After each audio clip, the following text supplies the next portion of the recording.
Let us pray. दुआ करेंगे। Dear loving Heavenly Father, ऐ हमारे आसमानी अजीज़ बाप, thank you Lord for this wonderful day again in our lives. हमारी ज़िंदगियों में और एक अजीब दिन देने के लिए शुक्र अदा करते हैं। Thank you Lord for Lord Jesus Christ who loved us and gave himself for us. हमारे खुदावंद यीशुआ को लेकर शुक्र अदा करते हैं क्योंकि उन्होंने हम पर मोहब्बत जताकर हमारे लिए जान दे दी। Thank you Lord for gathering us around the Lord's table. आज को फिर से खुदावंद की मेज़ के इर्द गिर्द हमें जमा करने के लिए शुक्र अदा करते हैं। As a small flock we have gathered around the Lord's table today. खुदावंद छोटा झुंड बनकर हम खुदावंद की मेज़ के इर्द गिर्द आ चुके हैं आज। Here is your unworthy and profitable servant. खुदावंद यहाँ आपके नाकाम और निकम्मे खादिम हैं। Please cleanse me with the precious blood of Lord Jesus Christ. यीशुआ के पाक खून में मुझे धो करने को पाक बनाए। We bind the powers of darkness in the name of Lord Jesus Christ. हमारे खुदावंद यीशुआ के पाक नाम में गैबी बदी की गैबी ताकतों को हम कैद करते हैं। Please show us wondrous things out of thy law. और आपकी मोहब्बत की अजीम बातें हमें दिखाइए। You know the needs of each one of us here today. आज हमारे दरमियान जो भी हैं खुदावंद हम सबों की ज़रूरतें आप जानते हैं। Please speak to us according to our need. आप हमारी ज़रूरत के मुताबिक हमसे गुफ्तगू कीजिए। We commit this time into thy loving hands. आपके मोहब्बत से भरे हुए हाथों में हम अपने आप को सौंप लेते हैं। In Lord Jesus Christ's precious name we pray. हमारे खुदावंद यीशुआ के पाक नाम से मांगते हैं, आमीन।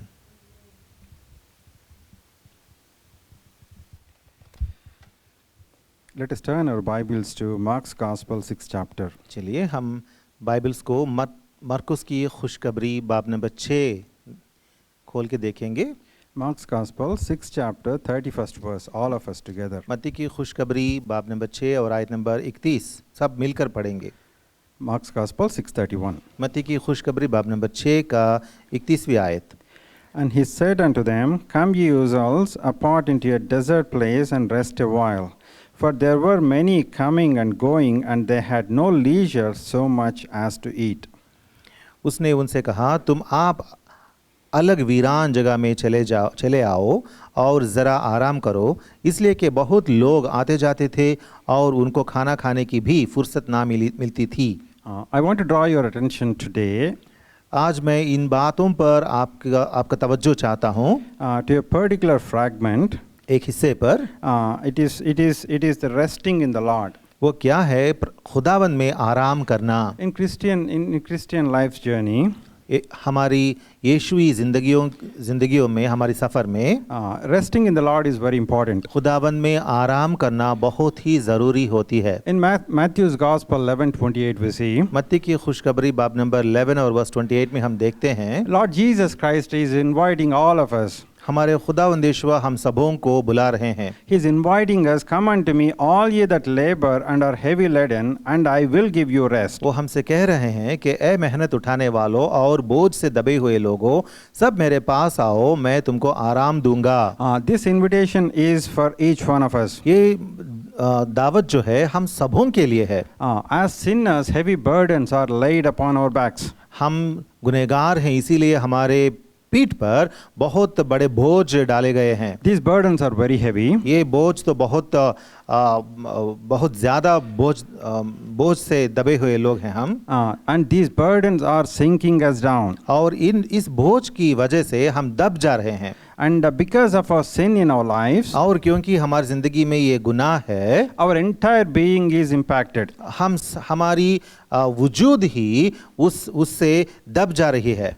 We know we have three parts in our being. हम जानते हैं कि हमारे वजूद में 3 हिस्से होते हैं। We have a body. हमें एक बदन है, We have soul. एक जान है, And we have spirit. और एक रूह भी है। And through the spirit we have fellowship with God. और इस रूह के ज़रिए से हम खुदा से रिफ़ाकत रखते हैं। Because of sin in our lives, लेकिन हमारी ज़िंदगियों में जो गुनाह है, we are not able to find rest to our souls. उसकी वजह से हमारी रूहों में हमारी जानों में हम आराम नहीं पाते हैं। If you look all around, हाँ, अगर हम इर्द गिर्द देखेंगे, in our neighborhood, in the entire world today, आज अगर हम तमाम दुनिया में अगर हम देखेंगे, we see lot of unrest, we see lot of commotion, we see lot of hatred and intolerance. आज हम दुनिया में देखते हैं कि दुनिया में बहुत अनरेस्ट है और हड़बड़ी है और अमन कहीं नहीं है। At times we want to fly away and be at rest. हम चाहते हैं बहुत सारी बार कि हम भाग जाएं और कहीं जाकर आराम करें। We want to avoid several places. हम बहुत सारी जगहों में नहीं जाना चाहते हैं We want to avoid several people. और बहुत सारे लोगों से दूर रहना चाहते हैं। Many times we try to do a lot of entertainment. और बहुत सारे वक्त में हम एंटरटेनमेंट का भी करना चाहते हैं। Still we find there is vacuum and emptiness in our hearts. फिर भी हमारी जिंदगियों में, हमारे दिलों में बहुत खालीपन का एहसास में रहते हैं। There is something that nobody is able to fill in. Nothing is able to fill in that particular portion. हाँ, उस जगह में कुछ खोखला जैसा है, कोई भी अंदर जाकर उसे भर नहीं सकता। There are broadly, I feel, there are two kinds of people who cannot find rest to their souls. मैं समझता हूँ कि दुनिया में दो किस्म के लोग हैं जो अपने दिलों में इत्मीनान या अमन पा नहीं सकते हैं। The first group of people whose sins were not forgiven. पहला ग्रुप लोग ये हैं जिनके गुनाह मुआफ नहीं हुए। Most of these people they fall into this particular category. दुनिया में बहुत सारे लोग इस कैटेगरी में रहते हैं।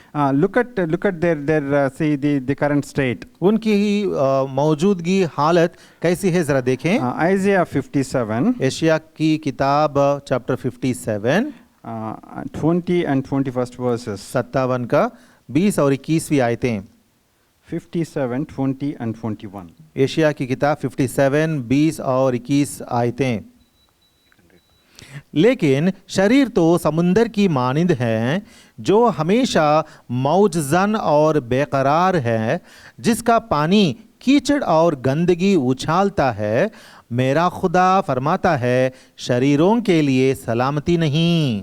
They are compared to a troubled sea. उन लोगों को एक मौजजन समुंदर की तरह बताया गया है। And this troubled sea, it cannot rest. और ये मौजजन समुंदर जो है वो बेकरार रहता है। From deep down from the sea, they cast out mire and dirt. और उसके अंदर से कीचड़ और गंदगी वो उछालता रहता है। That's the reason why God says there is no peace, saith my God to the wicked. इसीलिए खुदा कहता है कि शरीरों के लिए सलामती नहीं है। They cannot find rest to their souls. उनके दिलों में सलामती नहीं होती है। They try to engage in a lot of things. बहुत सारे कामों में मशगूल तो रहते हैं। They may even try to go on pilgrimage. और वो लोग पिलग्रिमेज में जाते हैं। They try to do lot of help to lot of downtrodden people. और इतना ही नहीं बल्कि जो डाउन ट्रोडन लोग, मतलब जो हाजतमंद लोग होते हैं, उनकी हाजतों को वो लोग पूरा करना चाहते हैं। Still there is emptiness and vacuum in their hearts. फिर भी उनके दिलों में खालीपन है, खोखला है।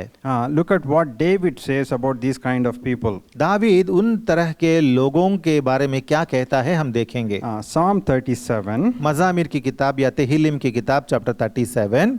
In Psalm 37 and 38. तेहिलिम की किताब चैप्टर 37 और आयत number 38।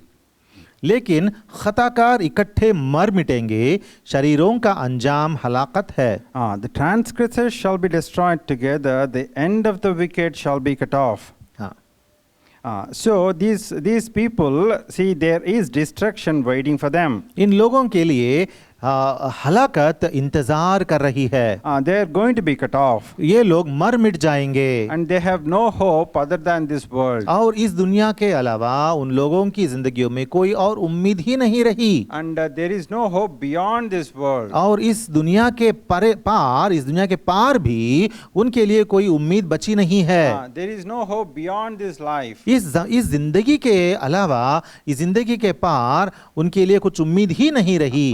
These these are miserable people. ये तो बहुत परेशान लोग हैं, So much of unrest in their lives. उनकी जिंदगियों में बहुत बेकरारी है। And there is a second group of people who और cannot एक- find rest. और एक ग्रुप के लोग हैं, उनकी जिंदगियों में भी इत्मीनान सलामती नहीं है। This second category of people, their sins were forgiven at one point of time. ये दूसरे कैटेगरी के लोग जो हैं, उनकी जिंदगियों में उनके गुनाह एक बार तो मुआफ की गई हैं। They were saved. वो लोग तो नजात याफ्ता लोग हैं। They were enjoying this wonderful salvation. वो लोग इस नजात में बहुत खुश रहते थे। Their prayers were answered. उनकी दुआओं का जवाब भी पाते थे। They were enjoying close fellowship with God. और खुदा के करीब जाकर रिफाकत में रह सकते थे।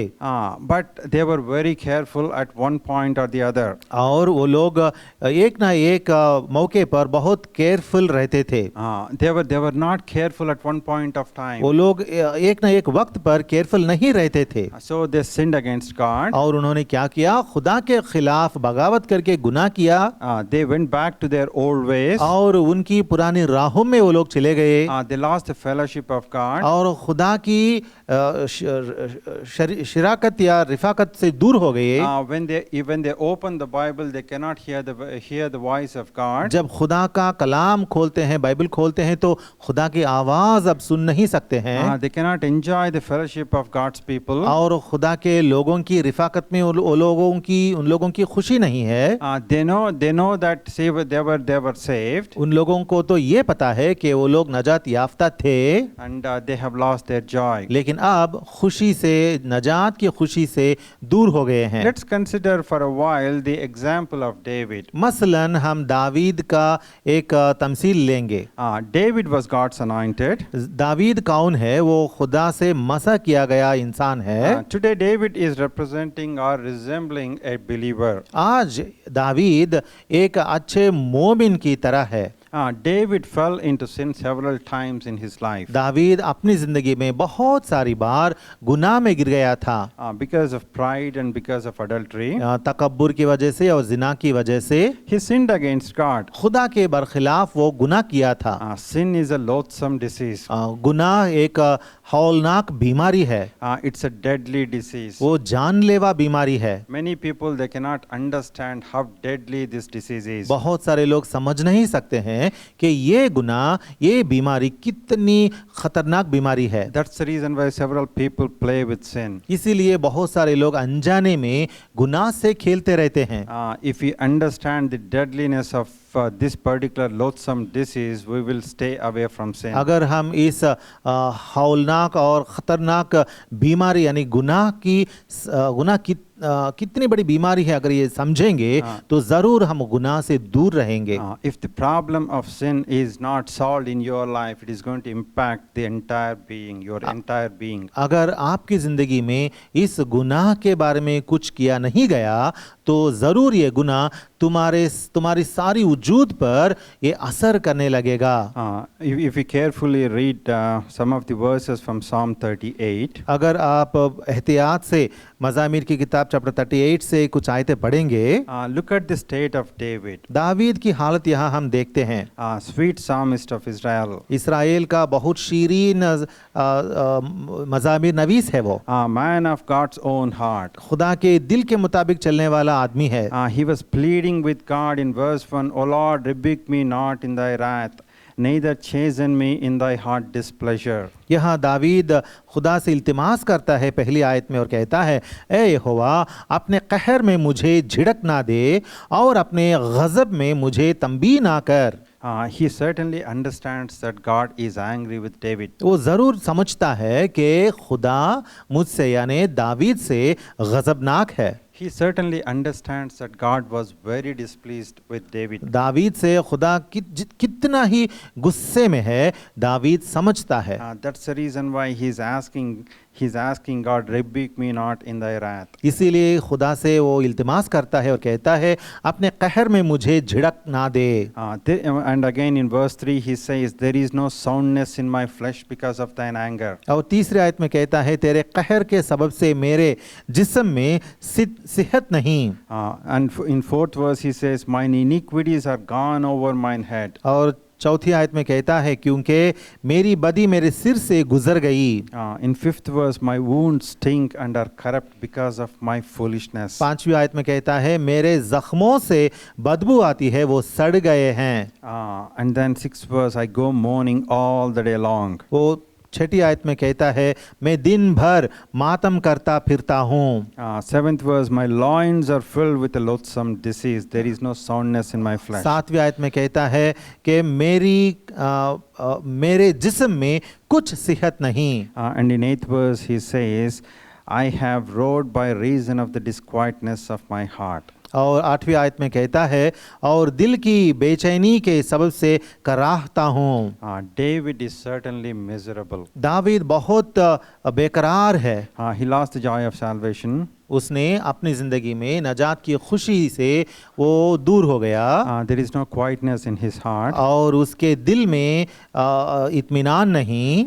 He understands that sin has certainly impacted his entire being. और वो समझता है कि जो गुनाह उसने किया था वो गुनाह उसके पूरे वजूद को हिला दिया है। When Adam sinned against God, जब आदम ने खुदा के खिलाफ गुनाह किया, there was a threefold change in his being. उसकी वजूद में तीन तरह का बदलाव आया है। Body was defiled. उसका बदन नापाक हो गया। Soul was darkened. उसका दिल जो है या उसकी जान जो है वो तारीखी बन गई। And the spirit is dead. और उसकी जान जो है वो मुर्दा बन गई। And David was experiencing the same miserable pain in his life. और अपनी जिंदगी में दावीद भी उसी किस्म का दर्द अब महसूस कर रहा है। Sin is certainly corrupting our being. गुनाह हमारे वजूद को वो खराब करता है। Satan is the enemy of our soul. सातान जो है वो हमारी जान का दुश्मन है। And he wants to destroy you forever. और वो चाहता है कि तुझे हमेशा के लिए हलाक कर दे। But thank and praise God, we have Lord Jesus Christ. लेकिन खुदा का शुक्र है क्योंकि हमारे लिए खुदावंद यीशुआ हैं। He is the lover of our soul. वो हमारी जानों से प्यार रखते हैं। He hath come to seek and to save our soul. वो हमारी जानों को नजात देने के लिए, ढूंढ कर नजात देने के लिए इस दुनिया में आए हैं। We were lost in this world, but He sought us.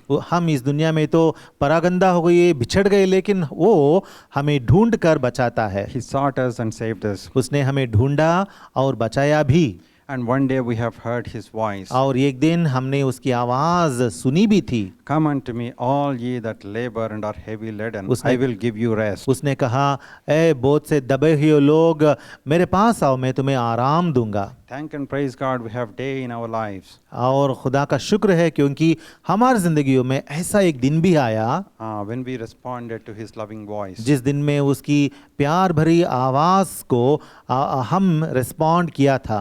We confessed our sins. हमने अपने गुनाहों को कबूल किया We came unto Him. और उसके पास आए। And He took away all our burdens from us. और उसने हमारे ऊपर से हमारे सारे के सारे बोझ निकाल दिए। And He cleansed us with His precious blood. और उसने अपने पाक खून में हमें धोकर नेको पाक बना दिए। Now our soul is enlightened. अब हमारी जान जो है वो मुनव्वर हो चुकी है। And spirit is quickened. और हमारी रूह जो है वो जिंदा की गई है। Now we are restored back to God. अब हम खुदा के पास फिर से बहाल हो चुके हैं। That's the reason why we can enjoy the fellowship with God. इसलिए हम खुदा के पास आकर उसके रिफाकत में खुशी ले सकते हैं। And that's the reason why David again says in Psalm 40, 2nd and 3rd verses. इसीलिए दाविद फिर से कहने लगा है मज़ामिर की किताब चैप्टर 40 और आयत नंबर 2 और 3 में, He brought me up also out of an horrible pit, out of the miry clay, and set my feet upon a rock and established my goings. उसने मुझे हौलनाक गड्ढे और दलदल की कीचड़ में से निकाला और उसने मेरे पांव चट्टान पर रखे और मेरी रविश कायम की। It's a horrible pit. वो तो हौलनाक गड्ढा है। David was lifted from the horrible pit David को हौलनाक गड्ढे से खुदा ने उठा लिया out of the miry clay, और दलदल की कीचड़ से, and his feet was set upon a rock, और उसके पाँव को चट्टान पर खुदा ने रख दिया, and he had put a new song in his mouth, और उसके दिल में, उसके मुंह में एक नया गीत खुदा ने रखा, and even praise unto our God. और हमारे खुदा की सिताइश को उसके मुंह में खुदा ने रखा। And many shall see it and fear and shall trust in the वो Lord. कहता है बहुतेरे देखेंगे और खुदावंद यहोवा पर तवक्कुल करेंगे। This is our God, ये हमारा खुदा है, lover of our soul. हमारी जानों का महबूब है। He wants you to be restored. वो चाहता है कि आप उसके पास बहाल हो जाएं। You may have lost the joy of salvation, आपने शायद आपकी नजात की खुशी को खो दिया, but He is not going to cast us away. लेकिन वो हमें खारिज करने वाला नहीं है। Again and again we hear His gentle voice, come unto me, come unto me. बार बार हम उसकी शीरीन आवाज़ हम सुनते ही आ रहे हैं कि वो कहता है मेरे पास आओ, मेरे पास आओ। I am going to deal with your burdens. मैं तुम्हारे बोझों को निकाल दूंगा, I am going to give rest unto your soul. मैं तुम्हारी जानों को आराम दूंगा। This is what we have to learn in our Christian life journey. हमारी यीशुई ज़िंदगी की सफ़र में इन बातों को हमें सीखना है। Christian life is a life of rest. यीशुई ज़िंदगी जो है वो इत्मीनान या सलामती की ज़िंदगी है। People outside Christ cannot enjoy this rest in the Lord. यीशुआ के अलावा, यीशुआ के बाहर जो लोग रहते हैं वो लोग खुदावंद में, यीशुआ में जो सलामती की एहसास है, सलामती का एहसास है, इस एहसास में वो लोग नहीं रह सकते। People say deep down in the ocean there is lot of quietness. लोग कहते हैं कि समुंदर के नीचे, उसके अंदर गहराई में बहुत क्वाइटनेस है या खामोशी है। If you look all around, अगर हम इर्द गिर्द देखेंगे, if you look all around, we see unrest and commotion and then intolerance and lot of hatred all around us. अगर हम हमारी चारों तरफ देखेंगे तो हर जगह हम फसाद को देखते हैं और झगड़े को देखते हैं और बेकरारी को ही देखते हैं। In somebody who is living in this world, there is so much of unrest. इस दुनिया में कोई भी जो जीता है वो कहता है कि उसकी ज़िंदगी में बेकरारी है। Thank and praise God, though there are storms outside, but there is stillness, there is quietness in my heart, in your heart. लेकिन हम तो खुदा की इबादत इसलिए करेंगे क्योंकि बाहर तो तूफान है, लेकिन हमारे अंदर, हमारे दिल में तो इत्मीनान है, अमन है, चैन है, सलामती है। That's the reason why Lord Jesus Christ is inviting His disciples in Mark's Gospel 6:31. इसीलिए हमारे खुदावंद मत्ती की खुशखबरी बाब नंबर 6 और आयत नंबर 31 में अपने शागिर्दों को मद्दू कर रहे हैं। Come apart into your desert place. वो कहते हैं कि तुम आओ, तुम अलग होकर एक वीरान जगह में आ जाओ। That is very important in our lives. और ये हमारी जिंदगियों में बहुत अहम बात होती है, Coming apart. अलग हो जाना। We have to set apart some time for God. खुदा के लिए हमारी जिंदगियों में कुछ वक्त हमें अलग रखना है। We have to stay away from crowds. गुरोह से, झुंड से, लोगों की भीड़ से हमें दूर रहना है। We have to stay away from lot of voices and noises. इस दुनिया की बहुत सारी आवाज़ों से और शोर शराबे से हमें दूर रहना है। And we are too busy these days. आजकल हम तो बहुत बिजी या मशगूल हो जाते हैं। We are running to and fro in these concrete jungles. हम इस कंक्रीट जंगल में इधर उधर भागा दौड़ी करते रहते हैं। But we have to take time and we have to come unto His feet. लेकिन हमें वक्त निकालना है और उसके कदमों के पास आना है। We have to remember His goodness. उसकी भलाई को याद करना है। We have to remember His death, burial and resurrection. उसकी मौत और उसका जी उठना और सलीबी मौत और दफन किया जाना और जी उठने को याद रखना है। In Psalm 65:1, psalmist says, "Praise waiteth for thee, O God, in Zion." मज़ामीर नवीस कहता है साम 65 और वर्स 1 में, ए खुदा सियोन में तारीफ तेरी मुंतज़िर है। Praise waiteth for thee, O God, in Zion. ए खुदा सियोन में तारीफ तेरी मुंतज़िर है। We have to take time to give praises unto God. हमारे खुदा की तारीफ करना या सिताइश करने के लिए हमें वक्त निकालना है। Time of prayer and time of worship is very precious in our lives. इबादत का वक्त और दुआ का वक्त हमारी ज़िंदगियों में बहुत अहमियत रखते हैं। This is where we find rest to our souls. और यहीं पे हमको हमारी जानों की सलामती मिलती है। Not only we find rest to our souls, but we also give rest unto God. हम हमारी जानों को ही सलामती नहीं पाते बल्कि खुदा को भी हम सलामती देते हैं। May the Lord help us to rest in the Lord and worship in spirit and in truth. मतलब हमें खुदा ऐसी सलामती बख्शे कि हम खुदा की सलामती में इत्मीनान पाएं और अमन का एहसास पाएं।